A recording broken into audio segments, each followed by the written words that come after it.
आप सभी भाई बहनों का आध्यात्मिक ज्ञानात्मक चैनल की संध्या बेला ज्ञान कक्षा में एक बार फिर स्वागत है। आज की चर्चा का विषय है ज्ञान सागर, जिसके साथ ही हमने एक शब्द लिखा है आध्यात्मिक। और इस पूरी पंक्ति को हमने देखिए सफ़ेद रंग से दर्शाया है, क्योंकि ये ज्ञान की स्थितियाँ हैं, प्रकाश की स्थितियाँ हैं। जैसे हम घरों में बल्ब ट्यूब जलाते हैं तो रोशनी आती है, प्रकाश आता है, और प्रकाश में रखी हुई वस्तुएं आपको हमें नजर आती है। देखिए, अंधकार में आपको हमें कुछ भी नजर नहीं आता, भले ही आपकी हमारी आंखें पूर्ण रूप से स्वस्थ भी हैं, क्योंकि रखे हुए पदार्थ या वस्तुएं आपको हमें तभी नजर आती हैं जब वो प्रकाश की स्थिति में होती हैं, उन पर प्रकाश होता है। देखिए, ये सभी स्थितियां बहुत ही साधारण स्तर पर, इन सभी स्थितियों से हम भली भांति परिचित हैं, लेकिन फिर भी देखिए हम अपने जीवन में ज्ञान को विशेष महत्व देते नहीं हैं। यहाँ ज्ञान का अभिप्राय देखिए भौतिक शिक्षा से नहीं, आध्यात्मिक ज्ञान से है। इसलिए तो हमने ज्ञान सागर के साथ आध्यात्मिक शब्द लगाया। ये आध्यात्मिक शब्द देखिए अपने आप में ही ये आत्मा परमात्मा की स्थितियों पर एक विशेष प्रकाश डालता है। और हमारे तो देखिए चैनल का नाम ही आध्यात्मिक ज्ञानात्मक चैनल। इस आध्यात्मिक ज्ञानात्मक चैनल में लगभग 1800 के आसपास वीडियो तो हम प्रकाशित कर चुके हैं। ये सभी वीडियो, चाहे देखिए ब्रह्म मुहूर्त ज्ञान उपदेश कक्षा की हो, चाहे संध्या बेला ज्ञान कक्षा की, ये जो आज हम संध्या बेला ज्ञान कक्षा में भी जो वीडियो प्रसारित करने की दिशा की ओर चल रहे हैं, ये प्रत्यक्ष रूप से तो आपके हमारे संसार की स्थितियों पर ही अधिक प्रकाश डालती है।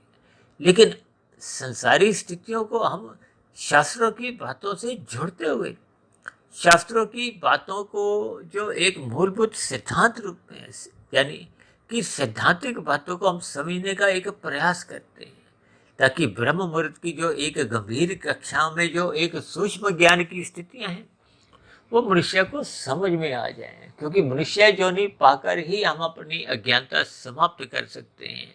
कारण शरीर में जो बुरे संस्कार हैं उनको हम दग्ध बीज करते हुए अपनी आत्मा के ऊपर से जो अज्ञानता की स्थितियां थी, आवरण थे।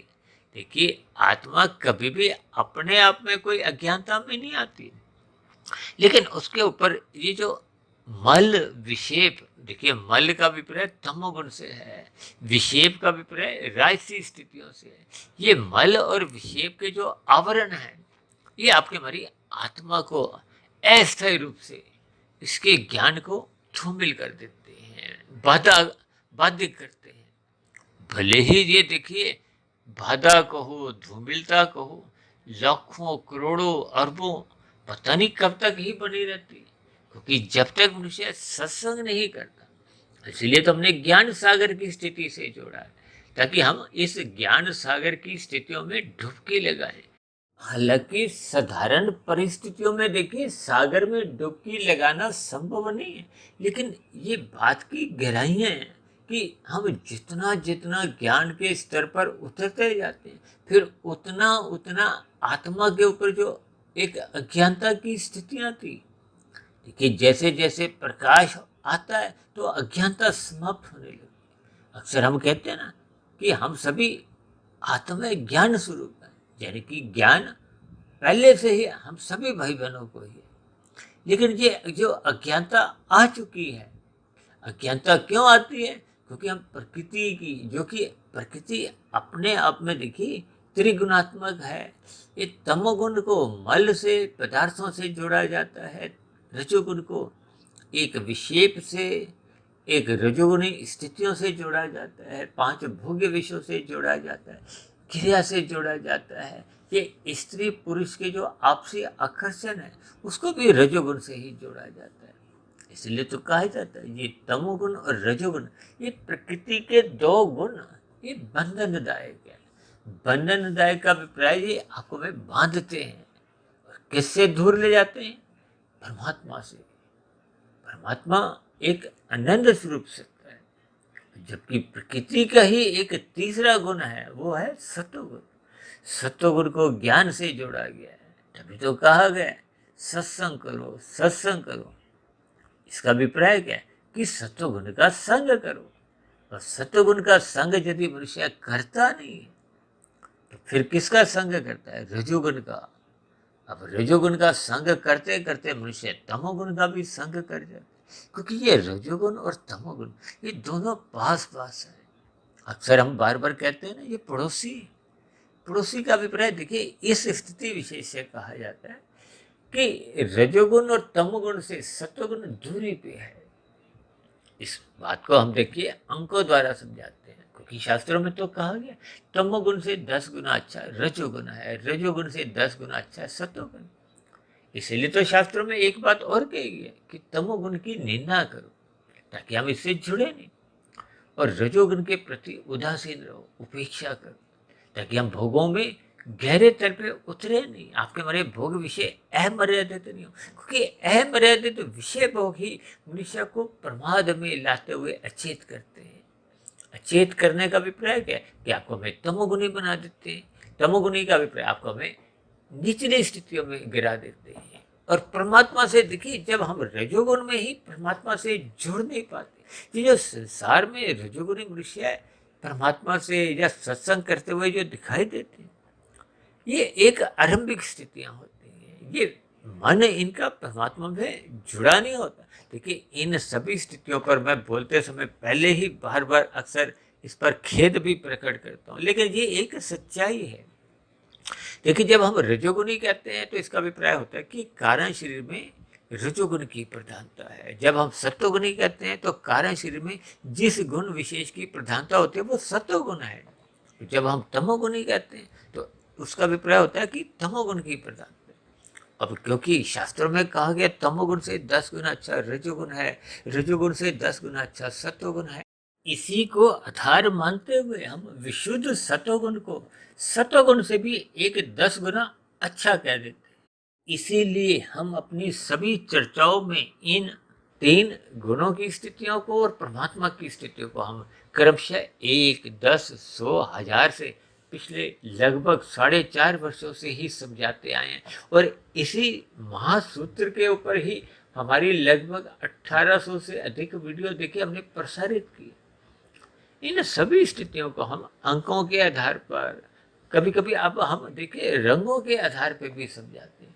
ये रजोगुण की स्थितियों को हम रंगीन रंग से दर्शाते हैं, क्योंकि संसार की ये जो रंगीनियां हैं, रंगीनियों का अभिप्राय इसके विषय भोगों से है।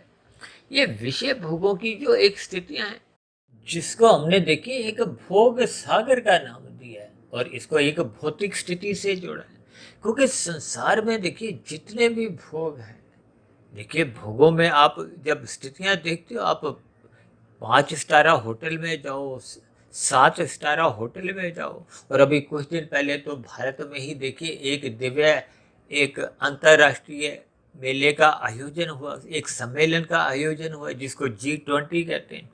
अब उन स्थितियों में ही देखिए आप विशेष प्रकार की स्थितियां देखोगे, ये सभी भोग की स्थितियां हैं। देखिए, भोग कहो या कुछ अन्य स्थितियां, जिसका भौतिक स्थितियों से ही एक संबंध बना रहता है। ये जो आपके हमारे स्थूल शरीर की स्थिति है, ये भी एक भौतिक है। ये गुणों से संबंधित जितनी भी स्थितियां जो आपके हमारे दृश्यमान जगत में आप और हम देखते हैं, ये सभी भोग सागर में आती है। हालांकि आपका हमारा क्योंकि शरीर एक माया का बना हुआ है, ये स्थूल शरीर, सूक्ष्म शरीर और कारण शरीर, ये तीनों स्थितियां भी देखिए एक भौतिक सागर से ही संबंध रखती हैं। क्योंकि जब तक इन 3 गुणों का बंधन कहो, 3 शरीरों का बंधन कहो, ये आत्मा के ऊपर बना रहता है, तब तक मनुष्य की ये जो आत्मा है इन 3 बंधनों से आजाद नहीं होती। आजाद नहीं होने का अभिप्राय उसको मोक्ष की प्राप्ति नहीं होती, तब तक वो बंधन बने रहते हैं। ये बंधन 84 लाख प्रकार की जोनियों का ही है, जिसमें मनुष्य से नीचे की जो 80 लाख प्रकार की जोनी है, वो तो देखिए तामसी जोनी है, दंडमयी जोनी है, अचेत जोनी है, अविकसित बुद्धि की जोनी है, एक निंदनीय जोनी है। इनमें तमोगुण की प्रधानता है, क्योंकि मनुष्य जोनी को एक साधारणतः रजोगुणी जोनी कहा गया है, जबकि मनुष्य से ऊपर की जो एक जोनियां हैं उनको सात्विक कहा गया है। देखिए ये सभी स्थितियां तकनीकी रूप से आपको में समझनी होंगी। भले ही सापेक्ष दृष्टिकोण से देखिए तमोगुण से अच्छा तो रजोगुण ही है, यानी कि हम छीना झपटी की बजाय धर्मानुसार मेहनत करके पुरुषार्थ करके बिना किसी अन्य मनुष्यों को अन्य जीवों को पीड़ा दिए हम अपने सुख को सुनिश्चित कर लेते हैं, तो शास्त्र भी आपको में कोई सजा नहीं देते। ये एक राष्ट्रीय स्थिति है। और जब हम परोपकार के कार्य पहले करते हैं, पहले मेहनत करते हैं, कमाते हैं, दूसरों को खिलाते हैं, फिर स्वयं खाते हैं, तो इसकी तो विशेष रूप से देखिए प्रशंसा की जाती है, क्योंकि ये देने के भाव आपको हमें परमात्मा की ओर ले जाते हैं। ये सात्विक स्थितियां विशुद्ध सत्वगुणी सत्ता यानी कि परमात्मा की ओर ले जाती है। इसीलिए तो कहा गया सत्संग करो, ब्रह्म मुहूर्त में उठो। ये सभी स्थितियां प्रकृति के जो तीसरा शुद्धतम स्थिति है ब्रह्म मुहूर्त की, देखिए तमोगुण से अच्छा रजोगुण है, रजोगुण से अच्छा सत्वगुण है।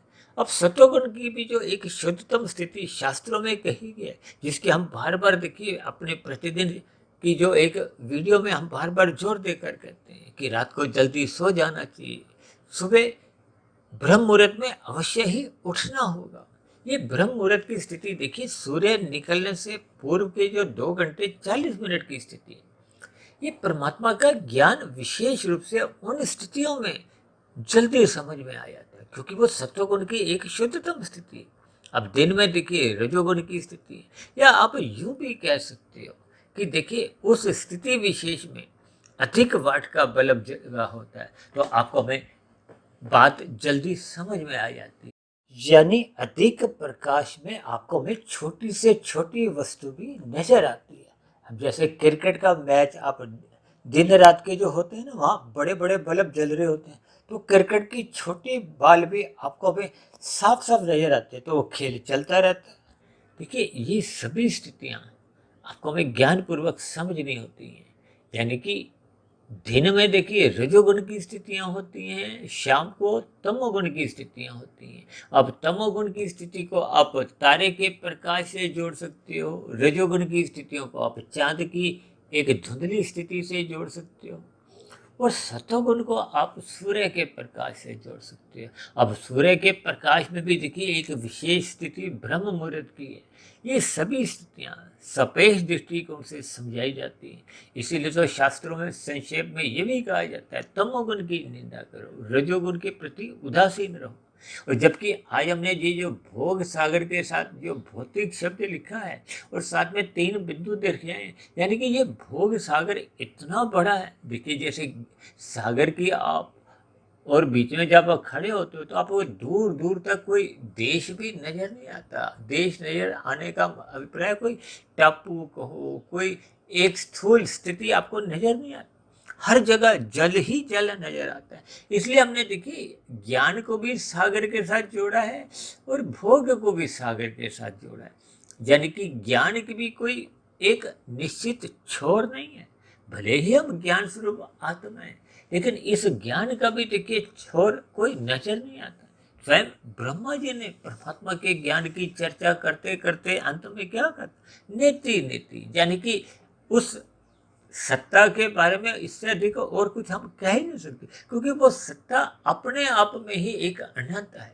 और कभी कभी तो मैं देखिए अपने एक व्यक्तिगत स्तर पर कुछ ऐसा भी मेरे समझ में आता है कि स्वयं परमात्मा भी अपने गुणों की, अपने ज्ञान की, अपनी स्थितियों का पूर्ण वर्णन कर नहीं सकते, क्यों? परमात्मा अपने आप में ही देखिए अनंत है।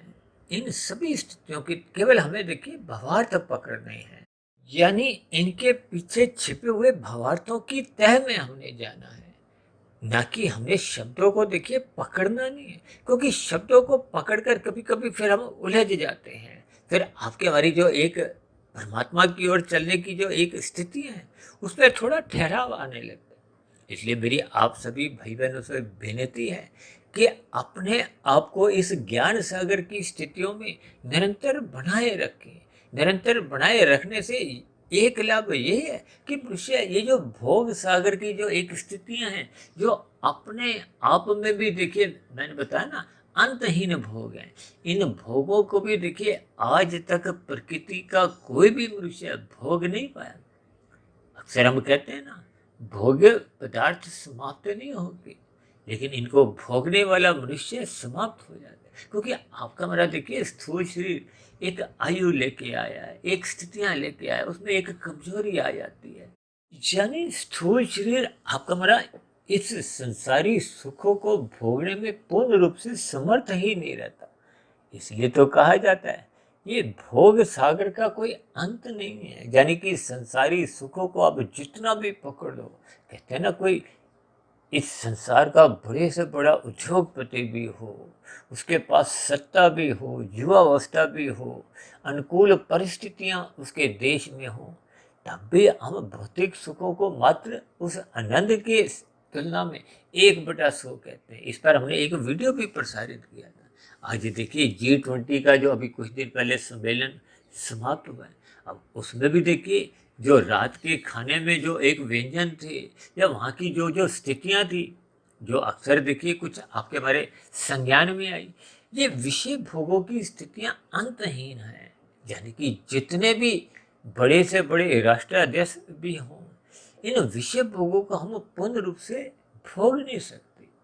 जबकि ज्ञान सागर की स्थितियों में हम जितने गहरे तल पे उतरते हैं, तो आपकी हमारी आध्यात्मिक उन्नति के दरवाजे खुलते जाते हैं। जबकि भोग सागर में मनुष्य जितना अधिक गहरे तल पर डूबता जाता है, तो अंतोगत्वा आपके हमारे स्थूल शरीर की देखिए एक आयु है, निश्चित सांसें हैं, आपकी हमारी मृत्यु हो जाती है। और मृत्यु होने के बाद जो कारण शरीर की स्थितियां बनी होती हैं, या जो हमने बनाई होती हैं, उन स्थितियों के आधार पे फिर मरने के बाद एक नए स्थूल शरीर की, देखिए वो स्थूल शरीर किस आधार पे मिलता है, उसका तो शास्त्रों में बार बार समझाया गया है कि मनुष्य योनि तो तभी मिलती है जब संचित कर्मों में कम से कम पुण्य कर्मों की एक 50% या 51% की स्थितियां होती हैं। और यदि ये स्थितियां देखिए कमजोर पड़ जाती हैं, पाप कर्मों की अधिकता हो जाती है, तो फिर चाहकर भी मनुष्य योनि की पुनः प्राप्ति नहीं होती। इसलिए हम सभी भाई बहनों को इस भौतिक सागर को मात्र एक साधारण स्तर पर, ताकि आपका हमारे स्थूल शरीर का जीवन निर्वाह होता जाए, हम अपने कर्तव्य कर्मों का पालन कर सकें, अपने परिवार का पालन पोषण कर सकें, अपने जिम्मेदारियों का एक निर्वाह कर सकें, अपने कर्तव्य कर्मों को हम जितना जितना ईमानदारी से निभाते जाते हैं, तो आपका हमारा सत्वगुण बढ़ता है, धर्म की प्रथम स्थान पर स्थितियां मजबूत बनती हैं। और यदि मनुष्य भोग सागर में ही डुबकियां लगाने लगता है, तो ये भोग विषय मनुष्य को धीरे धीरे धर्म से विमुख कर देते हैं। यानी कि जब मनुष्य गहरे तल पर भोग सागर में डूबने लगता है, तो वो अपने कर्तव्य कर्मों का उसको बोध नहीं रहता। यानी कि धर्म उसके जीवन से कमजोर पड़ने लगता है। धर्म कमजोर पड़ने का अभिप्राय उसका सत्वगुण कमजोर होने लगता है। जब सत्वगुण कमजोर होने लगता है, तो विशुद्ध सत्वगुणी सत्ता को पाने का जो पर हम एक अवसर परमात्मा की ओर से लेकर आए थे, उस अवसर को हम गंवा देते हैं। इन सभी स्थितियों पर आपको में चिंतन करना होगा, मनन करना होगा, ताकि मिले हुए जीवन का लाभ उठाते हुए हम ज्ञान सागर की गहराइयों में अपने आप को स्थित करते हुए उस परम पिता परमेश्वर यानी कि परमात्मा की नजदीकियां प्राप्त करें, और जन्म मरण के बंधन से मुक्ति पा आध्यात्मिक शरीर की प्राप्ति कर दे, जो कि मनुष्य जीवन का हम सभी भाई बहनों को एक लक्ष्य होना चाहिए। क्योंकि 4 पुरुषार्थों में धर्म, अर्थ, काम, मोक्ष, ये मोक्ष आपके हमारे जीवन की मंजिल है। तो ऐसी मंजिल की प्राप्ति आपको हमें इसी जीवन में होने लगे, या उस मंजिल की दिशा की ओर हम चलने लगे। इन्हीं शुभकामनाओं के साथ चर्चा विशेष को यही विश्राम देते हैं। कल सुबह फिर मिलते हैं ब्रह्म मुहूर्त ज्ञान उपदेश कक्षा में। तब तक आप अपने आध्यात्मिक में सुधीर भाटिया फकीर को इजाजत दें। आप सभी भाई बहनों को बहुत बहुत शुभ रात्रि, और सुबह ब्रह्म मुहूर्त में उठने के लिए मेरी ओर से बहुत बहुत शुभकामनाएं, ताकि हम भोग सागर में डूबने से बचें। फिर भी चर्चा संबंधित आपके मन में कोई प्रश्न उठ रहे हो, कोई मेरी कही गई बातों पर आपको कोई आपत्ति हो, शिकायत हो, तो आपके प्रश्नों के साथ साथ आपके सुझावों का और आपकी शिकायतों का नीचे दिए गए कमेंट्स बॉक्स पर सदा ही स्वागत है। चर्चा विशेष को ध्यानपूर्वक सुनने के लिए आप सभी भाई बहनों का बहुत बहुत धन्यवाद।